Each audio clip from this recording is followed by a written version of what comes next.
Hello, everyone, and welcome to Teach, Learn, Share, a podcast that thoughtfully explores teaching and learning practices in higher ed. I'm Jasmine Perrin, a learning technology consultant at Teaching and Learning Services at McGill University. And I'm Margot Eckenberg. I work alongside Jasmine as an academic associate at Teaching and Learning Services. We're recording today from McGill University in Montreal, Quebec, Canada, on unceded land, which has long served as a site of meeting and exchange amongst Indigenous peoples, including the Haudenosaunee and the Anishinaabe nations. We honor their stewardship as we live and work individually and as a university community on these lands. Today's episode is our first of a series of 5 in a mini-series on assessment and well-being. We will be asking different members of our university community whether we can view learning and student well-being as connected when we look at the way assessment happens. We will also delve into specific ways in which to build an inclusive culture of learning and promote students' well-being simultaneously. Several elements have motivated our reflections on these questions. So some of them are a concern with the mental health of student populations on university campuses. As we know, I'm not going to share the data now, but as we know, this is an intense crisis that was in the making well before COVID-19 and has been exacerbated in the time since. So thinking about mental health in terms of the student populations in higher ed makes us want to think about assessment and the role that assessment plays, particularly in potentially exacerbating stress and anxiety around assessment, around grades, and how that can be a promoter of mental health issues. Another factor that was really key in our thinking was the fact that well-being shifted to focus when we were all experiencing the COVID-19 pandemic. So while the mental health crisis on university campuses was certainly happening, it wasn't on everyone's radar, but that changed in the pandemic. So we're also thinking about whether that shift affects how assessment practices are happening today as we are at the tail end, we hope, of that health crisis. And a final element would be wanting to remove some of the subjectivity and opaqueness around how grades are earned in higher education. And one of the ways to do this is to begin to talk about, certainly practice more assessment for learning in context. And since this is the first episode of our mini-series, I wanted to share a little bit about what it means to me to be involved in this particular project. So I'm working at McGill to help support instructors as we move towards a culture shift in assessment. But that work has also brought me to think about what are the motivating factors, some of which I've just shared right now, but also think about my own experiences as a higher ed educator, as a student way back,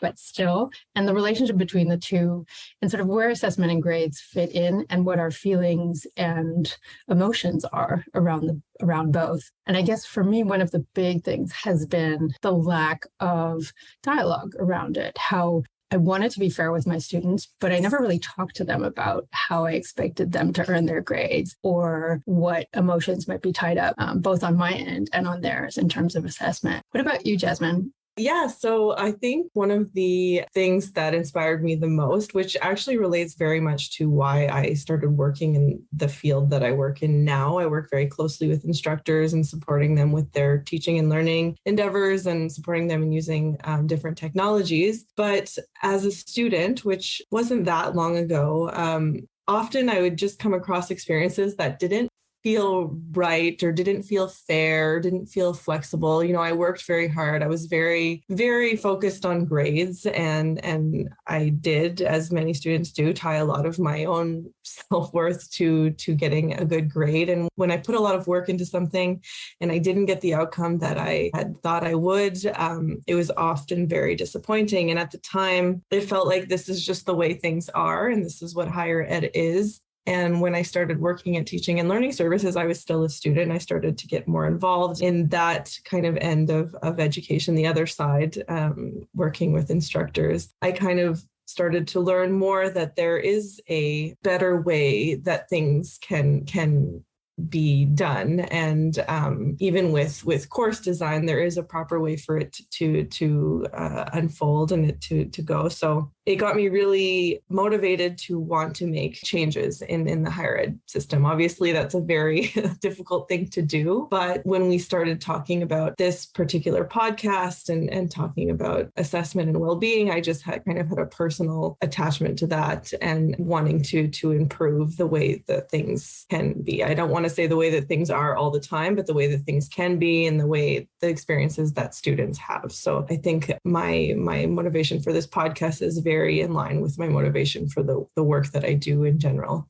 And it's really with my student experience. Yeah, that makes all the sense in the world to me. And I feel like it's, as we work on this as educational developers, we can't really separate the parts of ourselves that are also students, and in my case, an instructor. So, but that's good. That's great, I think, because that's what we want to be doing, is sort of thinking about where we align. And there's so many ways in which we do, right? We want the best for our students, and we certainly want the student experience to be a good one, and one based in learning, and where we can find, hopefully, a little bit more balance in terms of an entire community's well-being, because in this particular case that we're talking about assessment, it seems to be working well. And yes, I think that there's such a need to begin to act, but also to begin the conversation. And so we're really happy to have part of this podcast is really to stimulate that conversation, to make sure we're all, to the degree possible, not only aware, but also talking amongst instructors, educational developers, and students themselves with how we're feeling about all of this, and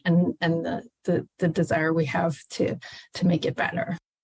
Yes, I completely agree. And we'll see, like in some of the episodes, it's very small changes that can be made. And that really just starts with conversations and changing one's thinking. Without further ado, I guess we will introduce our very special guest today. Joining us on the podcast today to help sort out some of our questions on student mental health and well-being and its connection to assessment is Kira Smith. So Kira is a student engagement officer at the Office of Science Education, also known as OSE. While she hails from London, Ontario, Kira mostly considers herself a devoted McGillian. After completing her Bachelor's of Arts at McGill, she began working at the Teaching and Learning Services at McGill and went on to do her Master's of Arts at McGill's Department of Integrated Studies and Education. Her thesis, Post-Secondary Instructor Engagement in Student Mental Health Promotion, looks at two types of mental health supporting activities, so student supporting activities and assessment-related activities, in showing how these activities are shaped by institutional policies, processes, and priorities. Kira makes recommendations for McGill and more broadly post-secondary institutions looking to empower their instructors to engage in effective mental health promotion. Now at the Office of Science Education, Kira supports a number of student-facing initiatives, incorporating her passion for mental health promotion, institutional process improvement, and teaching and learning rooted in empathy, equity, and sustainability. So hi, Kira. Thanks so much for being here, and welcome to Teach, Learn, Share. Thanks so much, Jasmine, and Margot for having me in that wonderful introduction.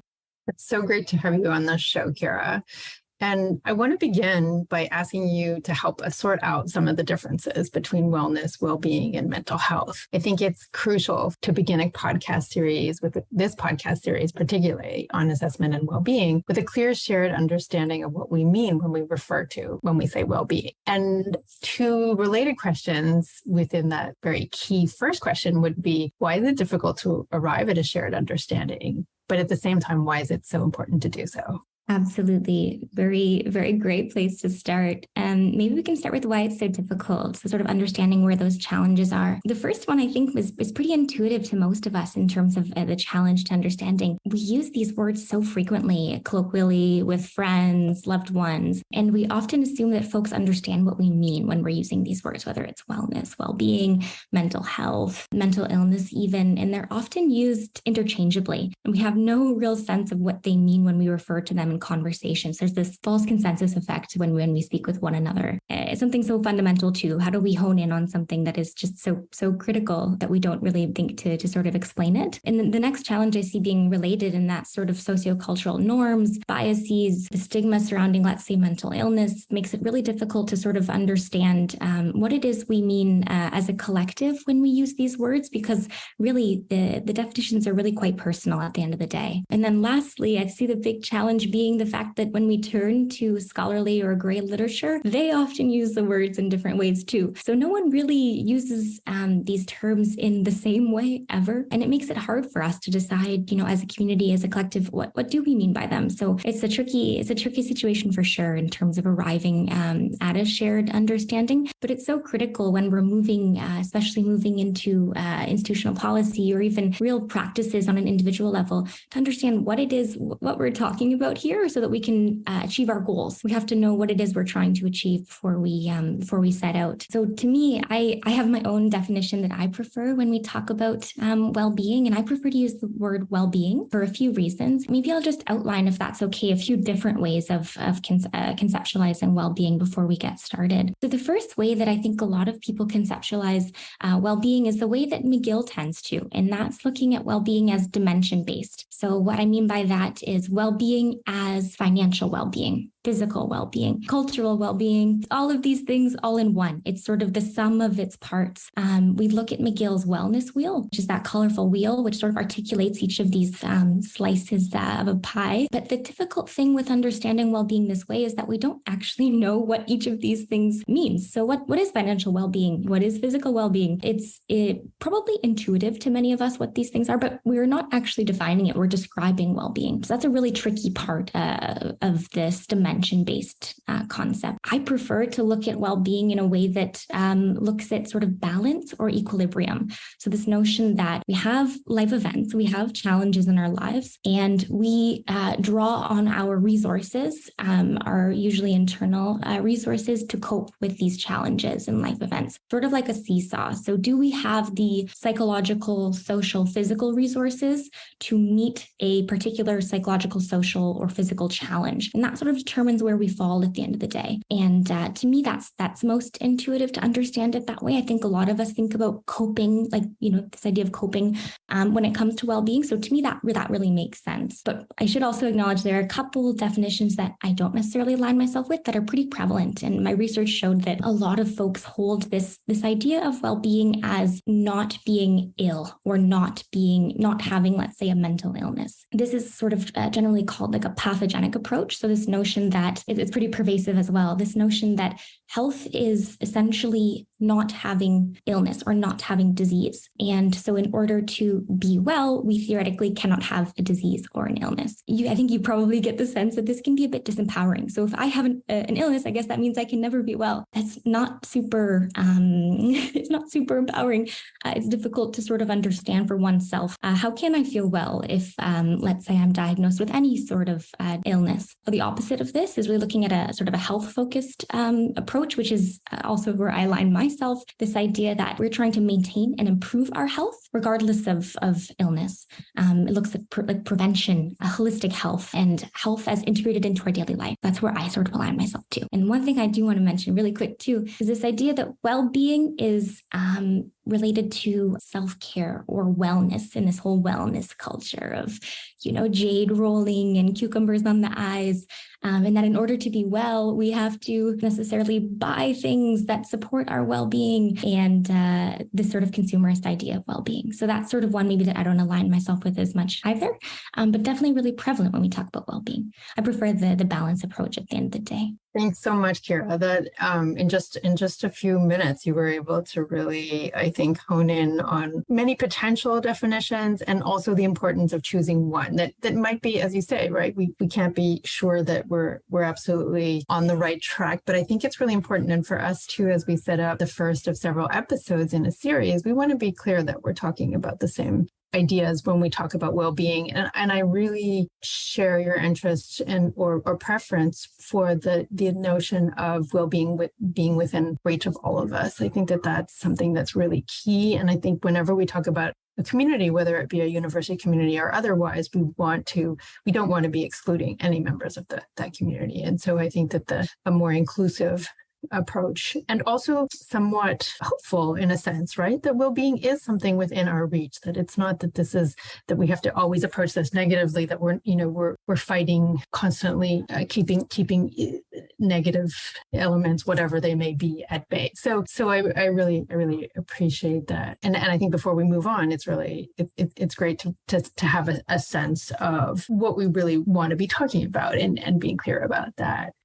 I appreciate what you were saying about not necessarily appreciating the pathological, I think you called it, viewpoint, where if you do have an illness, it kind of defines that you can never achieve well-being. I think also you can still be quote unquote healthy, not have an illness, a mental illness or other, and still experience unwellness or unwell-being in a moment. So I think it's also important to point that out, because I think that's probably something that more people relate to. Because generally speaking, people are healthy, but they can experience moments of unwell-being. You're so right. You're so right. And yeah, that's so important. And I think especially for listeners, maybe when they're reflecting on their own experiences, Jasmine, that you pointed that out, maybe I can just reference one model that it's related more to mental health. For reference, my research is more about mental health, which depending on where you align yourself is a part of well-being. It's all wrapped up in one, but my background is more with regard to mental health than say well-being more generally. But a model that might be really helpful for folks to sort of understand what you're talking about, Jasmine, is this dual continuum model, which was put forward by Corey Keyes. It's pretty fundamental to most post-secondary institutional mental health strategies or any references that they tend to make. And essentially, it's looking at flourishing, which is essentially positive mental health, and then languishing, which is, let's say, negative mental health on a spectrum. And then, and then on the y-axis, like cross-sectionally, we have presence of mental health or mental illness concerns or symptoms of those, and then absence. So no matter where you fall on the presence or absence of symptoms with regard to mental illness, you can be somewhere along the languishing to flourishing spectrum. And that also means that if you have the presence of these symptoms, you can also be on the flourishing end. So I think that model to me is so fundamental to understanding how mental health promotion activities that support well-being benefit everyone, because we look at this notion that everybody can experience positive mental health, can experience flourishing, and everybody can experience the opposite. I think it really motivates me to sort of understand why this work is important to our entire community. So thanks so much for bringing that up, Jasmine. It's really important. So I wanted to think a little bit or ask you, among the many factors that play into well-being and also potentially exacerbate or not mental health issues on university campuses today, is the question of assessment. So we've chosen to look at them together, and we'd like to sort of hone in now on that. And if you could just start by telling us why you think assessment is a key component when we're talking about well-being for students and maybe even instructors as well, certainly on university campuses, but focusing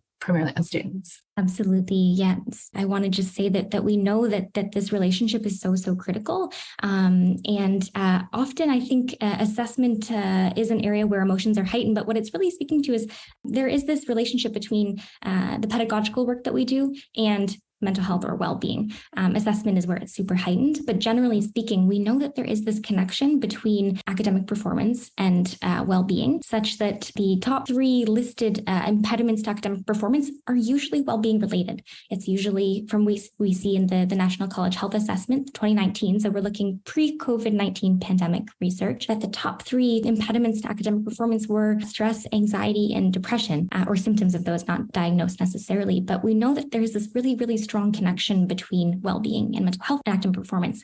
Assessment just seems to be where it all comes to a head. And that's what makes it so fraught, but then also so critical to really look at. And maybe we can dive more into that if you'd like. I don't know if you have any experiences you'd like to share or draw on yourselves. Yeah, I love having these conversations because nobody can see me. I'm smiling because I'm just like, yeah.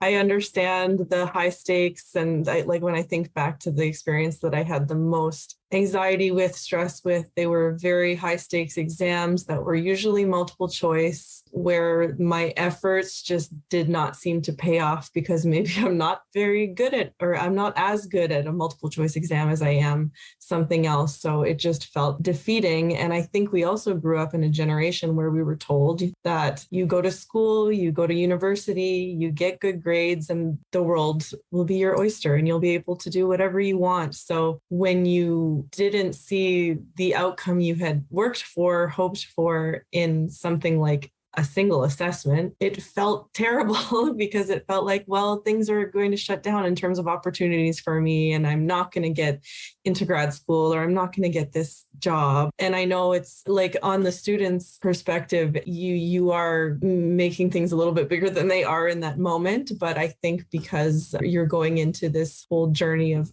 academia thinking this is going to be my road to success in other ways. So I think that definitely plays a big part in it. Mm-hmm. Absolutely. Absolutely. And I think maybe, Jasmine, if I can assume about your own experience, because I know a bit about your educational background, that you, like many McGill students, historically were high achieving. That's sort of a requirement to be at McGill or at many post-secondary institutions. So we know that many students have not had significant persistent failures, or if they had, then they made it a stupendous turnaround more recently, let's say. So when it comes to sort of unpacking self-esteem, if we think about self-esteem being how we prove to ourselves or how we prove to others that we are worthy or that we meet whatever criteria of worth exist, one of them probably being grades, then folks tend to say it's not really a matter of how high or how low your self-esteem was to begin with. It's about the fluctuation that you experience. So when we have these high achieving students who are experiencing this high stakes failure, it's the fluctuation that is really, really critical, that where we see the negative impact on their well-being.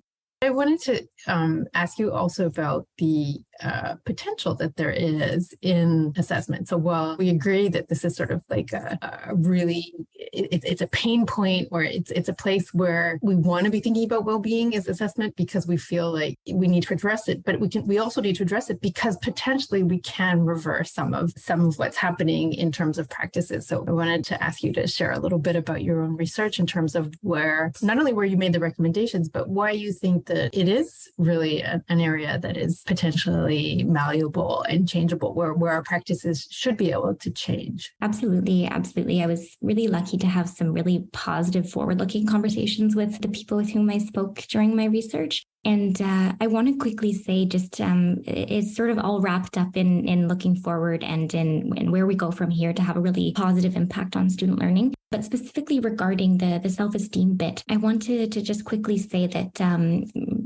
regarding the solutions on that end, one of the things that I'm a huge proponent of, and I think many folks at the university are too, is formative assessment, and this notion of like strategic opportunities for resilience building or failure even in a low stakes way is so important for folks at our institutions when we're talking about this fluctuation in self-esteem. Strategically giving them the experience of receiving even negative or constructive feedback is so important to prepare them for the future in general, but also for their high stakes assessments. There are other ways that we can integrate opportunities for learning about, let's say, growth mindset or fostering connections with peers. We know that all of these things are also really beneficial for self-esteem and for well-being, and they can be integrated into assessment too. So it's sort of, you can backwards design it if you're looking to make your course design as well-being promoting as possible, but all to say that much of what we're already doing that is considered good pedagogy or assessment for learning is really good for well-being at the end of the day. So that's sort of, I want to come back to my research here and say that most of what folks were saying, it took a little while to actually get at, what is this assessment that promotes well-being? Because often it's subtle, or people don't recognize it that way. It was just a really good assignment, or was a really fun assignment. And then when you start to unpack it a little bit further, you realize that it really was impactful. So one example that I often give is assessments that provide people with opportunities to make meaning of their life. So real world practical assessments. You just made me think about something that I've reflected on before that's kind of really important to realize. I don't think anybody doesn't like learning. Like, learning feels really good, whether it's reflected in an assessment or not. So when I see students, even students that don't end up going to higher ed talk about not liking school, recently, after reflecting on this, it's really like, it's not that they don't like to learn. It's not that's not bringing them joy, because it is in other ways. But I think it's just something within assessment usually that is making them feel that way. So when something is well designed, as you said, good assessment for learning, it makes people feel really good. Learning is great. Everybody likes to learn. Nobody doesn't want to learn. So yeah, I think that's an important thing to reflect on. I wanted to add to that too, that I feel like as we're talking, I'm thinking more and more too about process and processes. And you mentioned, Kira, this idea of low stakes, giving opportunities for students to practice learning different things, including learning to cope with certain academic failures or challenges. And sort of tied to what you're saying as well, Jasmine, in terms of, I was thinking about kids too, and sort of how much you have to practice learning, and that somehow there's this expectation once we reach higher ed that you've got to be able to get it at one go, or you've got to have it already, that you have to have these skills and this knowledge somehow. And so we're facing this really difficult conundrum where students really want to get good grades, but sort of feel like, well, I have to master this to get the good grade. Whereas as part of our shift, I think we have to be thinking about what are the processes of learning, and even talking about and making explicit what learning is in different academic contexts. Maybe you can direct us here a little bit, Kira, in terms of some of the practical things that can happen to make change. But that Jasmine too mentioned this earlier, it doesn't have to be this you have to rethink your assessment practices in general, right? You can start making small changes that can really make a difference in your students' learning. Mm-hmm, absolutely. And I love this notion because I think it's overwhelming to really think about sort of what I mentioned, this idea of course design for well-being or assessment for learning. It's no, we don't have to we're not looking to overhaul folks' course outlines or course design. And I like to think of them as even micro interventions. We use that word maybe more in the mental health space, but simple 2-minute activities you can do in your class that are really beneficial for well-being. I like to think about sort of mini little packages like that when we think about well-being, but I see it applying to course design as well. And I'm so aligned with that. One example that I often give instructors is simply leading folks through a deep breathing exercise before beginning an assessment. It sounds silly and people might feel silly doing it, but it is really impactful in terms of their performance from what we know about deep breathing exercises. Also demonstrating your intention to support their well-being. So that's one simple little way that I provide an example of a 2-minute activity that, is really not radically overhauling your approach to teaching, but might sort of have great impact. And I see pedagogical comparatives as well. And one thing I want to sort of hammer home too is a conflict that seemed to arise in my research that I've also encountered in my own experiences is this notion that academic rigor and clear assessment for learning are somehow opposed. Because I think Margot and Jasmine, you're both providing examples that are really supportive of the importance of academic rigor. I think instructors and other folks were very rightfully concerned that we would somehow be sacrificing, the level at which we're assessing students, or that we're suggesting that we need to somehow tailor the course design down. And the funny thing that I found that I've talked about a little bit is that students don't want that either. Nobody wants that. Nobody wants for folks to feel like they're not assessing at the right level. Students themselves, I remember one student told me, I don't like to feel babied. I don't want to feel like I got a good grade and I studied so hard and I worked so hard to be prepared and be equipped and I wasn't assessed on it.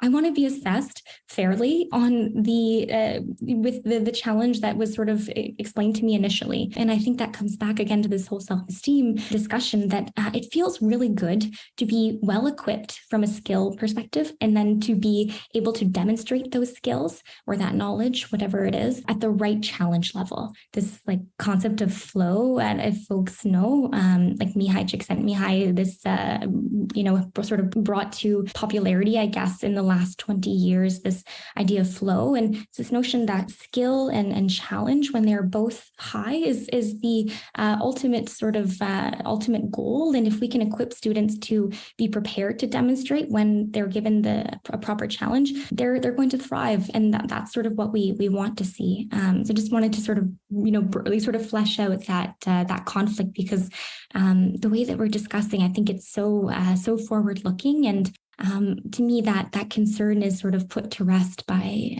these discussions that I've had and the discussion we're having right now. Yeah, that makes so much sense to me, and in my interactions with instructors too. And I've heard and I understand where it's coming from, but the idea of, I don't want to share too much with my students because I'm going to make it too easy, or I'm going to give away the answers, or I'm going to limit them in terms of their creativity and their imagination, what they can do with this. So I think I'm really glad you touched on that point, because I think there is this balance where we don't want to overdo it. We don't want any of those pitfalls to happen. By being completely opaque, we're leaving our students out of a really important conversation in terms of they're often struggling with the sort of frustrations that have already come up, right? I've studied a lot and I don't feel my learning's being assessed, or I'm just not sure what to do. And so that's causing me a great deal of stress. I'm trying to do this right, but I'm not sure I have all the pieces that I need. And I don't know if I'm on the right track.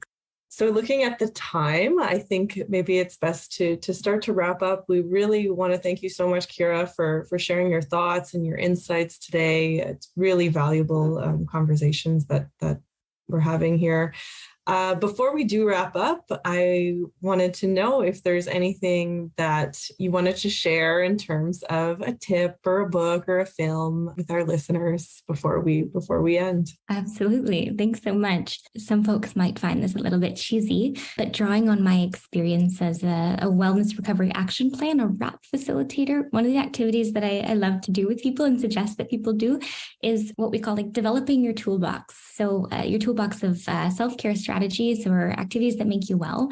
So if everyone were willing to, maybe folks are driving and they shouldn't, but pulling out your phone and opening the notes, or on your computer, opening your stickies and writing down starting your toolbox, writing down 3 activities that make you feel well, bring you peace, make you hopeful, joyful, or even better when you're not feeling those ways initially. And starting to develop that list, that resource that you can turn to that is very, very personal and specific to you.